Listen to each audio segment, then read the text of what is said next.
crew for this one. Canada making history, their first ever Copa America win. And if you could professionally find a way to make people sad about a thing they're happy about, Canada did that today. And I cannot wait to talk about it with no one else in the world except you two, Sean Kaye Devang Desai. Devang at Sportsnet up in Canada. Used to be my co-host on a football podcast for a number of years. You are my resident Canadians, and thank you for taking the time to be with me. Great to be here after a win. Oh my God, I almost fainted several times. Sean, you've got what year are we wearing? That's this is a remake of the '86. So, okay. So the OG. The last time things were relevant for Canada. And they got a win. So Canada moved to second place in the group on 3 points. Sean, this is the first Copa America victory in the history of Canadian soccer. You are wearing the 86 kit. It's been a while to feel good. You've been through a lot of the downs as well. What's the feeling right now? What's sort of your thoughts about what just happened? Trying to take the positive out of this one. I think we can get into the negative. I think there were a lot of things that can be really learned from this game and taken as opportunities to grow. But you have to understand what just happened was a big moment. This team that doesn't have experience, that needs to get ready for the 2026 World Cup and have all these young guys come in and put on a winning performance. You can look at the other tournaments that are going on in Euro and you're seeing these guys who grind out games, find ways to win. We're watching Italy in the 95th minute, finding the way to win. And traditionally in Canadian history, they're on the other side. They're up 1-0, 86 capitulate, 90-minute capitulate. So this is something that should be looked at as a positive with a lot to learn and a lot to grow. And I think once again, with 2026 looking ahead and just in this moment, it's something that we should enjoy and embrace. We have 3 points. We have a goal scored. Jonathan David has broken his duck. Baby steps. This is not anything other than baby steps. So take it as it is. Enjoy it. Now let's get angry. Devang?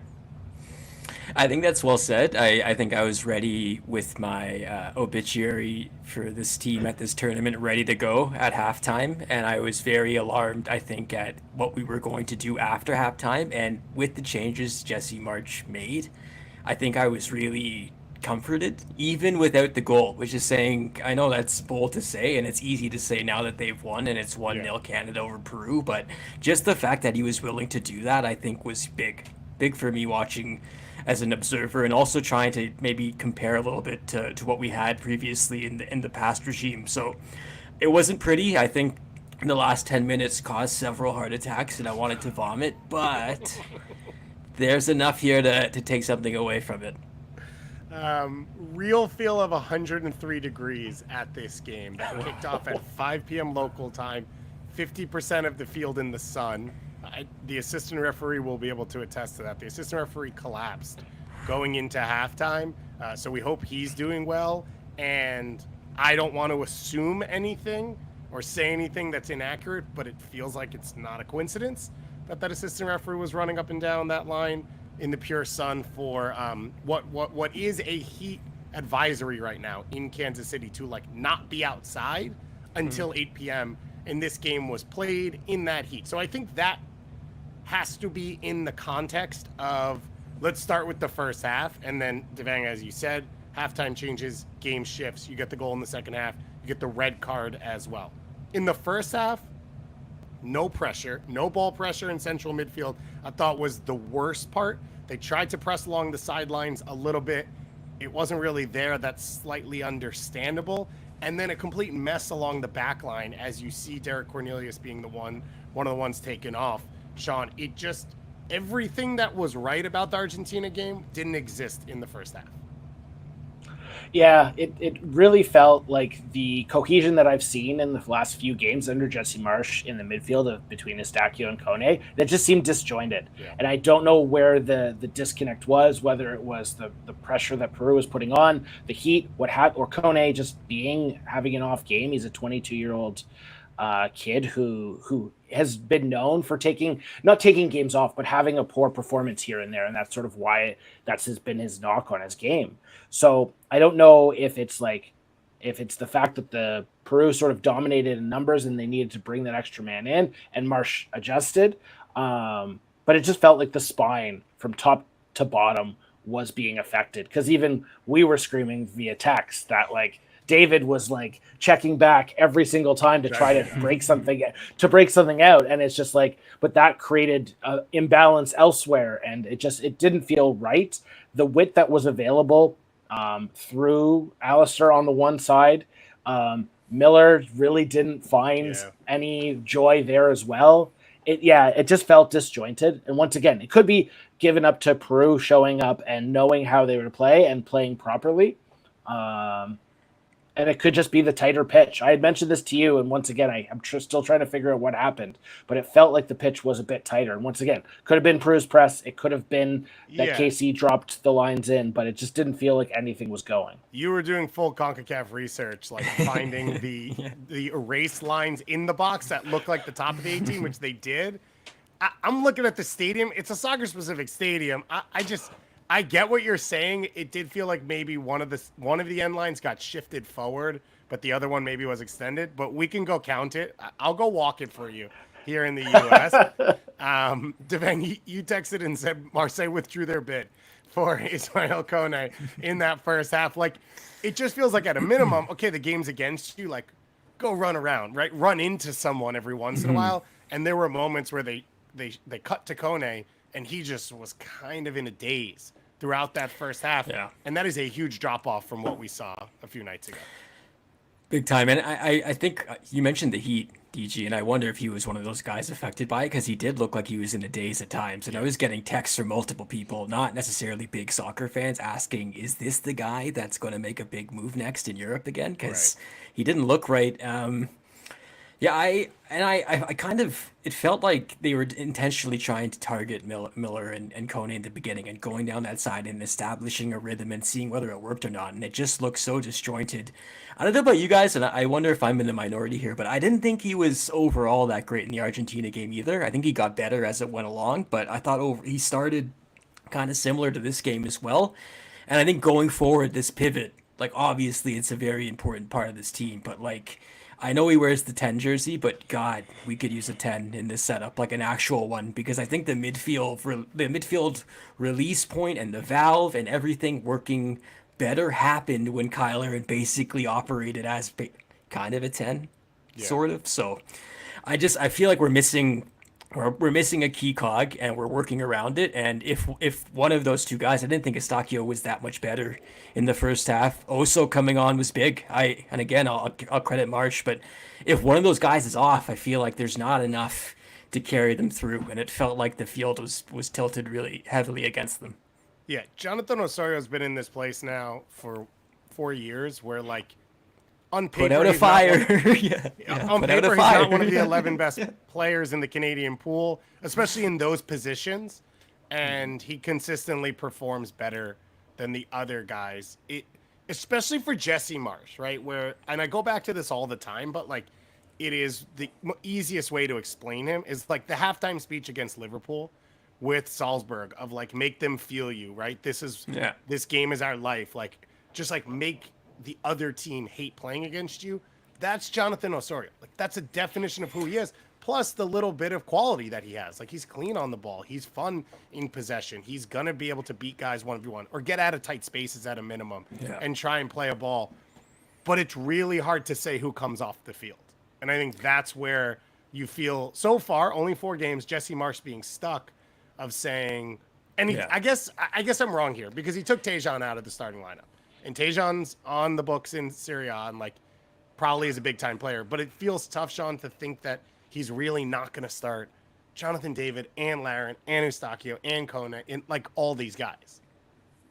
Yeah, I think it's going to be a tough starting lineup to crack than that one position right now, where Miller is probably on the outs and Schaffelberg has won that role over top of whoever. I do think that Richie should I liked this lineup once again to start. I think the shift in the second half was probably the right move, but I still think you go Eustáquio Kone every single game this tournament, not only just to win games. And I know it's ridiculous to say this in a competition that is as high as Copa America, but like that is your future, that is your now. You don't risk it to try like for maybe a hope and a prayer. Like the value that you're going to get with Jonathan Osorio is going to be clean on the ball and that, but like Kone could be a game changer, and you've got to start with that and then work your way back.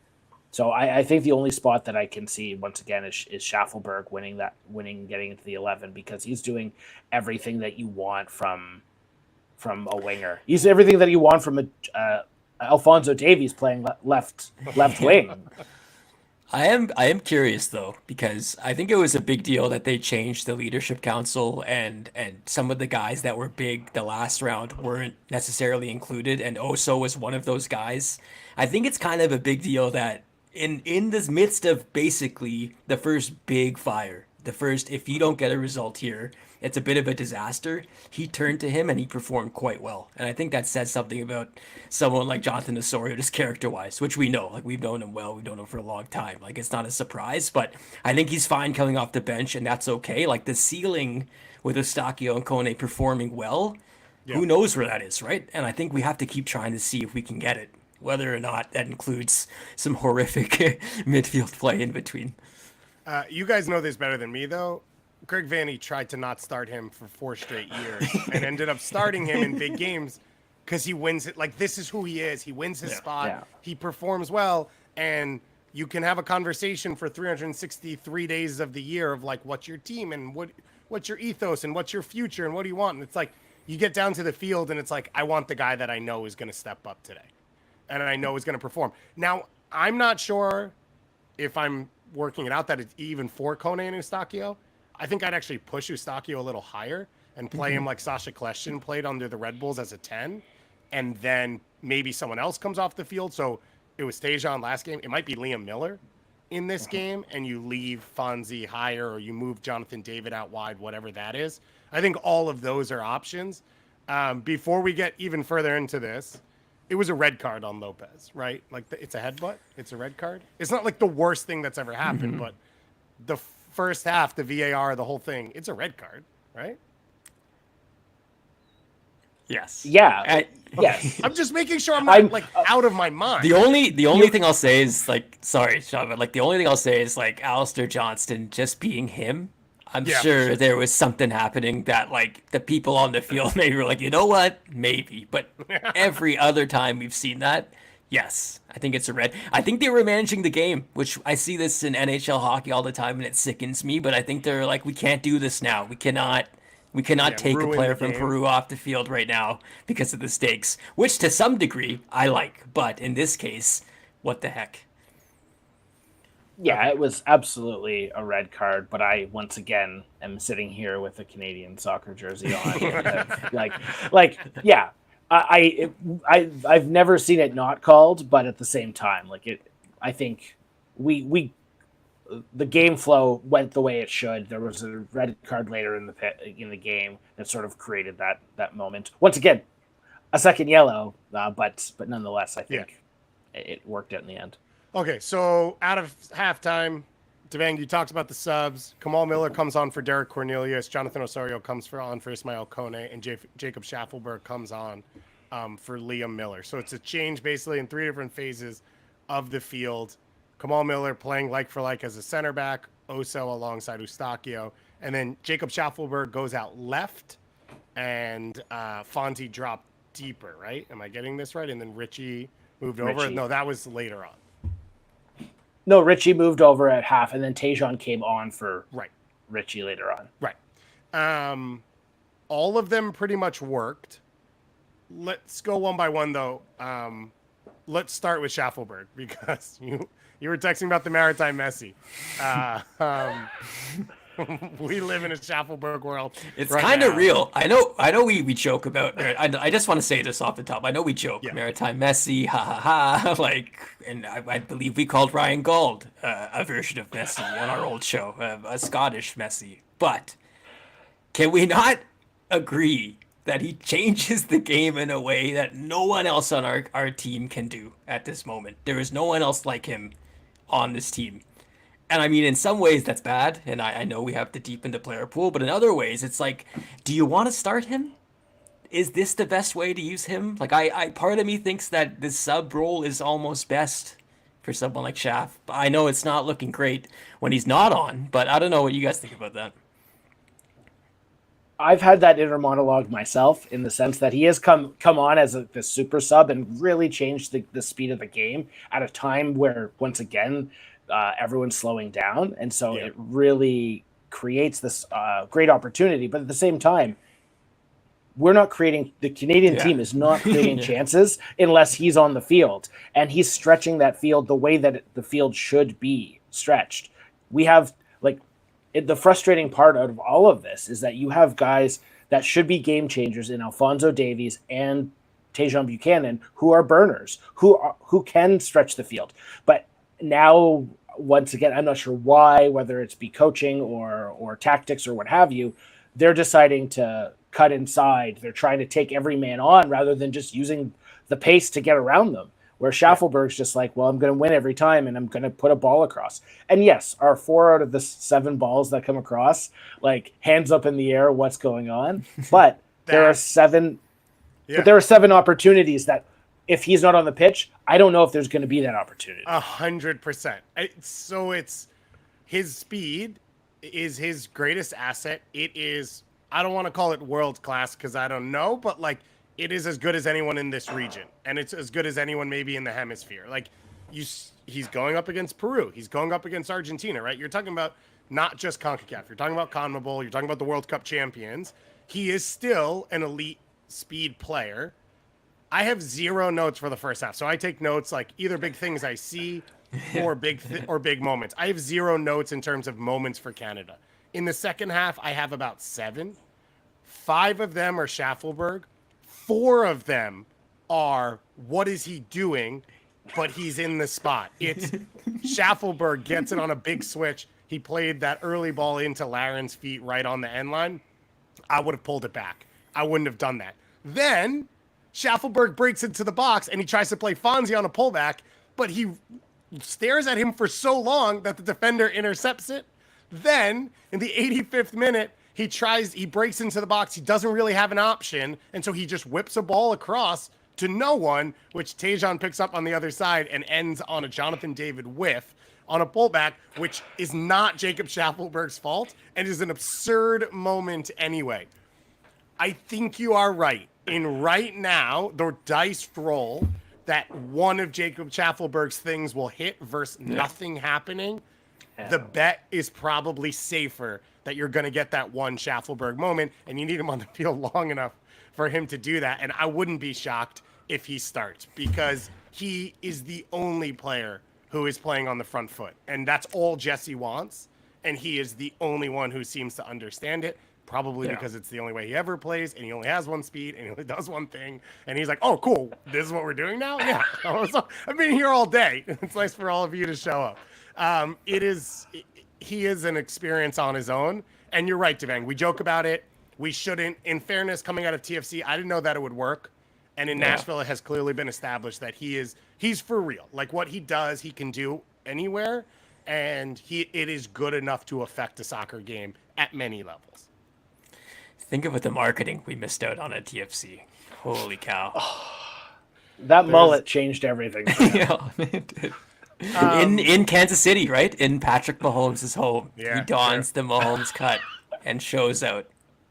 Patrick Mahomes owns 4 different stadiums in that city, though. He owns the NWSL team. I jokingly asked what are the chances that he's in 105-degree heat taking in Peru, Canada, just because he loves soccer? 3%? He went to SKC and KC Current on the same weekend a few weeks ago, and it's Aaron Rodgers does this in New York. It's there are other things to do. You're too famous to only be at sporting events. Do something more. We just saw a ball. We just saw a ball, and we showed up. Yeah, that's exactly. What we do as athletes. Yeah. I want to give a shout out to Kamal Miller. I thought it was a big day for him. In my mind, he was the best center back in the World Cup qualifying cycle. He was a linchpin to what they did. He struggled at the World Cup. He has been in and out of teams since then. because he went to Miami and then went to Portland, and those teams have had bad back lines and his life's been hard and all that stuff.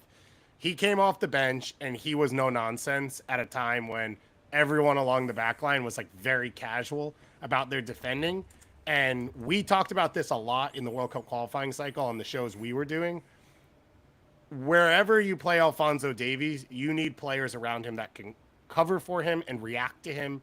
And Kamal Miller's comfortable in possession. He can defend in space. He's played left back a ton, so he's fine going out wide and closing guys down. I would be surprised if Kamal Miller's not starting alongside Bombito in the next game. Do you guys agree?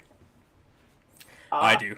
Yeah, I would say so. I'm not going to say he came in and was like passing brilliantly, like, and he was but he was better than what they had on. And I do think that I don't think Bombito's necessarily been the best center back we've had so far at this tournament, but he has to be the one that plays the most for those reasons that Sean was alluding to with Eustachio and Kone about playing and getting reps and continuing to grow. I think we know a little bit more about the other guys and a little bit less about Bombito, so who can be the better partner for me in terms of like attributes? I think it might be Kamal, and I liked what Derek Cornelius has done since since basically this window has started, and even obviously the club season and generating interest from multiple teams across Europe, but just from profile sense and like calming things down against really aggressive teams like you're going to find in this competition. Like I think Chile is going to be aggressive as heck. Like I would start Kamal as well. I have concerns with going with Kamal. If it was a 3 center back line, and this isn't like he is a left center back in my mind. That is what he is. And the second that they shifted to the style that they're playing now, he just doesn't really have a role in the team. I think his clearly he played okay today, but I just feel like he's too small of a player and doesn't have enough of a size or speed to really own that center of the park.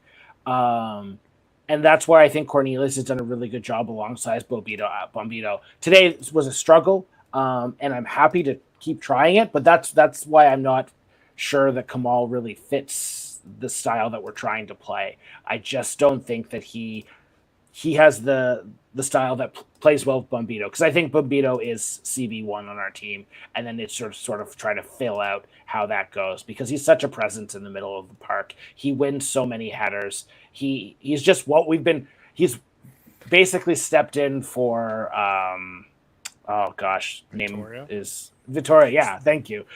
Just stepped into that role, but once again bringing size, speed, like youthfulness. Like it's been really good to see him play, and once again, I think it's just building off that. I only remember that because Vittoria is still running across my screen. That's how slow he is from about 3 years ago. The last time he played for Canada.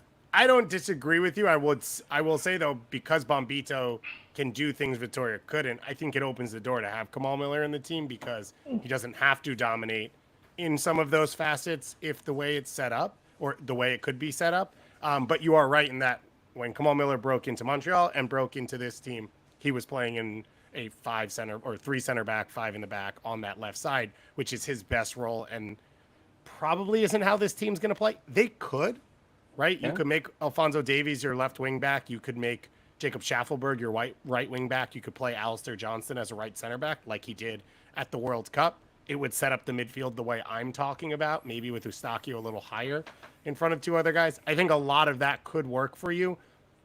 Jesse's a month in. It's been 4 games. There's been really good performances. I don't know that he's going to throw that big a wrinkle in there at this point without having time to work on it.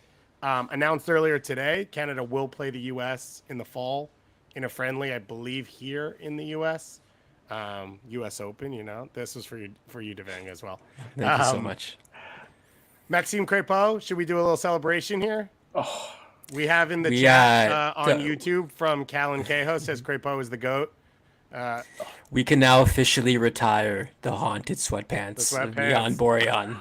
They will be placed in the attic, the ceremonial attic. We'll put them in a box, mark it as treasured item, but we don't have to open it again, folks. We've moved on. Yeah, he was immense. I will be honest. I wrote first Canadian win in Copa America history in the rundown about 17 seconds before he made the save on the save, the yeah. shot, and I was like, Sean's gonna kill me. Sean is absolutely gonna murder me. There was also a punch near the end that I thought he could have grabbed, but I also thought to myself, how dare I ask for the moon when he's delivered the stars? Okay, so we've talked it through. I think changes for next game. Feels like we all sort of agree on Schaffelberg, and otherwise probably nothing else. Is that correct? I think so. Yeah, yeah. I don't know what you guys think about that rotation with Tejan. Like I think he's going to be not a tough pupil for Jesse Marsh, but someone that I think Jesse's going to try and get more out of, quote unquote, which could be dangerous. Like I don't know if that's going to go necessarily well, but it feels like Tejan's going to be a project, and I wonder if that means he gets right back in against Chile. So to the point you've started us with, Sean, with Kone, and now going all the way through, the ceiling for the Canadian national team is Tejan Buchanan playing well, right?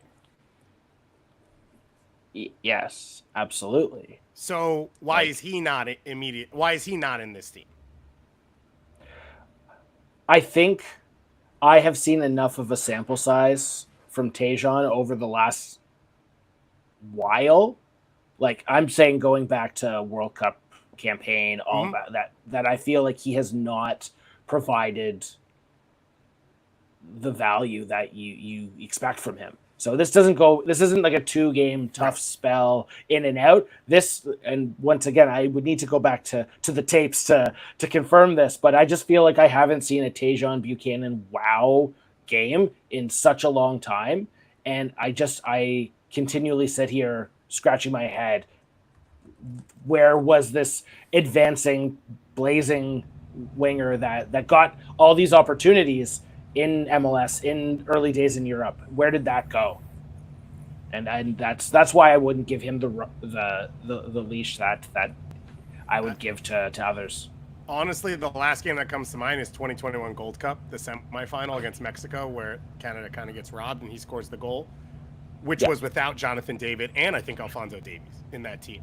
And that was the last time he was a real difference maker. So I agree with you there. I think that's fair. It's a bigger picture. It's a longer thing than what Kone has struggled for one game or in one moment in stuff like that. So I think that's fair. Next game is in Orlando outside at 8 p.m. So the weather should be better, I guess, because at least the sun will have gone down. Get those lines people some hats, for the love of God. Right? Jeez. It won't help Jesse. Like they're not going to come. They're not going to come out firing out of a cannon and be running for 90 minutes. So this is also the reality of the world. Like national teams play in summers. It's only getting hotter. It's only getting worse. Like the 2026 World Cup will be here in the summer. This is something that Jesse's going to have to figure out, is like, what is his team when they're not pressing? I understand it's early, but like it can't only be focused, or it can't all be based around that one thing. Let's finish up with my biggest rant, of course. Jonathan David dropping deep is a horrendous passer. Playing as the lead man is an elite finisher in the world, one that Real Madrid and your beloved Tottenham won, and all these other teams. And Kyle Laren's a pretty good creator as well. Yeah. And the one time Kyle Laren's underneath Jonathan David, it leads to the breakthrough goal. And everything Jonathan David does on that goal is world class. The way he takes his first touch off Schaffelberg's pass in between two defenders, gets it out in front of him, and then finishes inside the far post at full speed with a goalkeeper closing on him. Like, that's what we're talking about. Why are we spending 87 minutes watching him drop in and try and clip balls between the lines? It's driving me insane. All right, I feel better now. It's an interesting. I understand the frustration, because I 100% agree. You have your best asset, put him at the place where he's going to provide the best opportunity. But if he's not going to get into games, he's got to force himself by coming into the game. And that's, I think, what he's been trying to do, and especially because he's not scoring, is that he's trying to force the issue of being like, I need touches, I need the ball at my feet, I'm a star, I need to do that. And it's that chicken and egg scenario. I'm going through it pretty hard in with Harry Kane right now. Like it's the same thing. It's like you're just not getting the touches at the top of the. So you've got to come in. Difference is that one guy can pass the ball and the other one's not really that good at it. So, but that's where I think it's frustrating for David when we're playing these elite teams where he's not going to get opportunities to touch the ball. And when you are the big dog, it's tough to be humble and be like, okay, I'm going to get 3 touches. I got to put one in the back of the net. And it just might be tough when you're getting slaughtered in the midfield. So, yeah.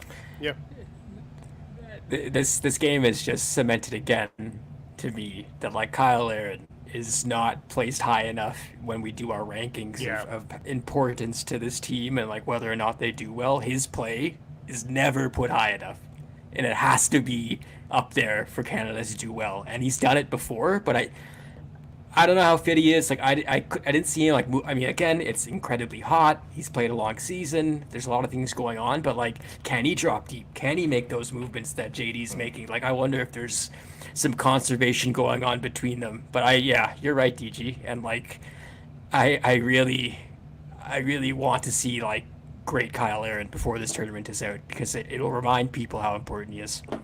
Yeah, he was the Golden Boot winner. In CONCACAF World Cup qualifying, I think he was the second highest goal scorer in the entire world through World Cup qualifying. Like, yeah, he's special, and he's a big deal for this team. And we then, when we talk Canada, we go, Fonzie, Eustachio, Kone, and like, he doesn't really get mentioned, even behind Tejan, who has struggled to perform for this team. So I think that's fair. Let me close you guys out on this one. They win today, first win in Copa America history, first win over a South American team in 24 years since the 2000 Gold Cup against Colombia, who came as an invite team, and of course they won that. If they don't get the results in the third game and they don't go through in the group, what does this tournament mean? I guess basically put me in your mindsets of like, what is necessary for Copa America, and now even after a win and a loss, is your mindset the same? John, you go first because Devang just left us. Yeah. I think it would be, once again, without knowing what's going to happen next. I think it'd be a success. Like, I think once again, grinding out this win was important. I don't think that this tournament is coming in to win it. It's to go deep. It's trying to get experience. It's trying to get meaningful minutes for 2026, because I think that sort of sets up everyone into getting that like out of. I think it's a failure in 2026 if we don't get out of the group stage. Mm-hmm. If we don't maybe advance further than that. That's where my main goal is. It's like, what it would be great to get out of this group and could play a winner take all game and against a squad that potentially, like, on the other side, that group isn't that strong. Like, this could open up doors. But I think ultimately we're in a good spot. A draw is all that's needed. I'd love to grind out a draw. We'll see once again what Chile brings tonight. I think that there's still a lot to be played before I can really feel confident going into it. But third game, a lot of heat, an older Chile squad. I think it's the best time to take them. Try to score early and grind out that, and hold on like tonight. But maybe we'll have a little bit more experience. Maybe we'll have a little bit more opportunity. Put some Sam Piet into the midfield and hold on for dear life. It felt like it might end up that at the end of this game as well. Milan would have come in at center mid and added that to this. Devang, you're with us for us to say goodbye. Feel good? I'm back. Sorry, I hit my mic by accident. I do think I missed some of what Sean said, but I got the end. I will say this game is at 8 p.m. on Saturday with nothing else really going on. The Blue Jays are not doing well. This will have a huge audience in Canada. It's a big moment. I think it's equally as big as what happened at the World Cup. So yeah, the stakes are high. I'm not necessarily hoping for a 3-0 win, but I think advancing would be massive. Yeah, I talk a lot about like this team having to prove themselves to everyone and win everyone back, and they did it in 2022, and then the CSA lost everyone again with the way they've treated both teams and all this other stuff. So it's been tough, but there's a huge opportunity. They got the win. They got over the line. They are normally on the other side of this. So this is a really big day for the Canadian national team, and I didn't want to talk about it with anyone else besides you two. Although after I asked you and watched the first half, then I got worried that it was going to be a bit more of a funeral. I had my Canada- Charles Bream takes ready to go. Yeah. Oh man, where's Scott Kennedy? Isn't that the real crime? Onward and upward. Onward and Scott upward. Kennedy currently being discussed as a Liverpool signing to replace Virgil van Dijk after what we saw today. All right. Thank you, everyone, for listening with us. Thank you, everyone, for following. This has been a live post-game show. We're going to continue doing these throughout the group stage. You've been listening to SoccerWise here, and this is what we do. We're the only ones giving you all of your post-game analysis about North America at all times. Thank you to Sean. Thank you to DeBed. Thank you to all of you.